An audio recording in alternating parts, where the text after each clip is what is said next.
You open your eyes and reach for the screen. You scroll. You work, you optimize, you hustle through the day. Then you come home to binge a show until you fall asleep. Then you wake up and do it all again. Somewhere in the back of your mind, a quiet voice asks, "Is this it?" It's a low-level restlessness, a nagging sense that something crucial is missing, even if you can't quite name it. For 99% of human history, we lived in tight-knit tribes. People hunted, foraged, and survived together, and at night they gathered around a fire. That fire was the center of everything, where stories were shared and meaning was made. Today, we sit in temperature-controlled boxes, staring at glowing rectangles, performing abstracted tasks for massive corporations. We have more technological connection than any generation in history, yet loneliness has never been more widespread. When a way of life no longer feels significant, the spirit begins to wither from the inside. We are experiencing a form of psychological homelessness. Around the year 970 AD, an anonymous author wrote an Old English poem called The Wanderer. It follows a warrior who has lost his lord, his friends, and his entire community. He is adrift on cold, gray seas with nowhere to go. He asks some of the most haunting questions ever put to paper. Where have the horses gone? Where are the riders? Where is the giver of gold? Where are the joys of the hall? He is mourning a lost way of life. He is mourning meaning itself. That poem is over 1,000 years old, but it describes an ache you likely felt last Tuesday. It is the feeling of being homesick for a warmth you can't quite locate, searching for something, but not knowing exactly what. This wanderer archetype suggests our modern emptiness is an ancient inheritance. This age-old human hunger has merely found a new expression in the digital void. The wanderer is defined by perpetual motion. You get tired of your city, so you move. Tired of your job, so you quit. Tired of a relationship, so you leave.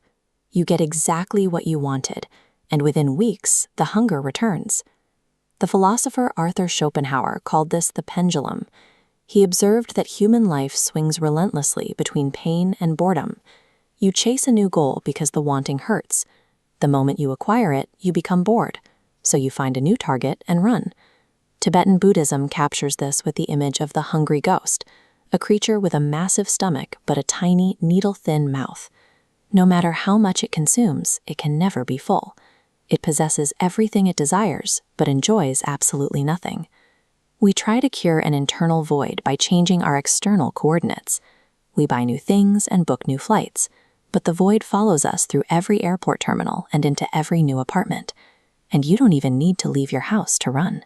We stay up until 2 a.m., scrolling through infinite feeds, or we endlessly replay old conversations in our heads.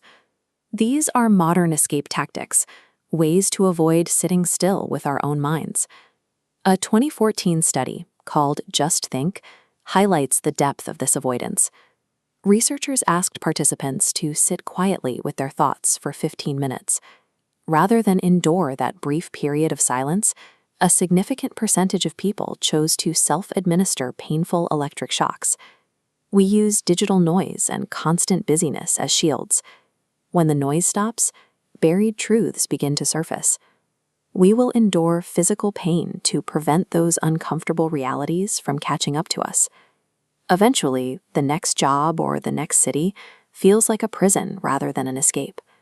When the distractions finally lose their potency, the running stops being exciting and starts feeling like a slow death. This collapse of our distractions creates a vacuum, allowing the real questions about who we are to finally break through. At this point of exhaustion, the wanderer can choose to become a seeker.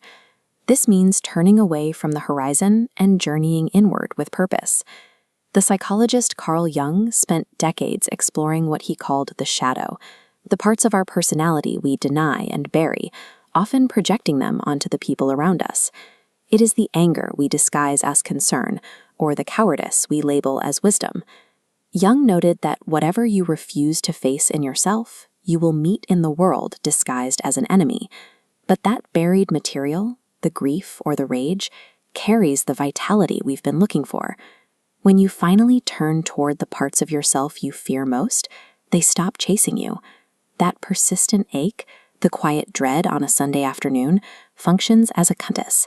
It is pointing back toward the parts of yourself you'd spent years trying to outrun. This inward journey eventually requires a return. A hermit visited only by his own thoughts is usually just haunted.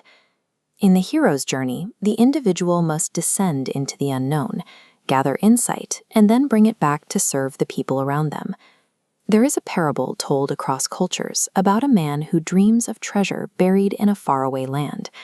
He travels the globe and finds nothing. Exhausted, he tells a stranger his story.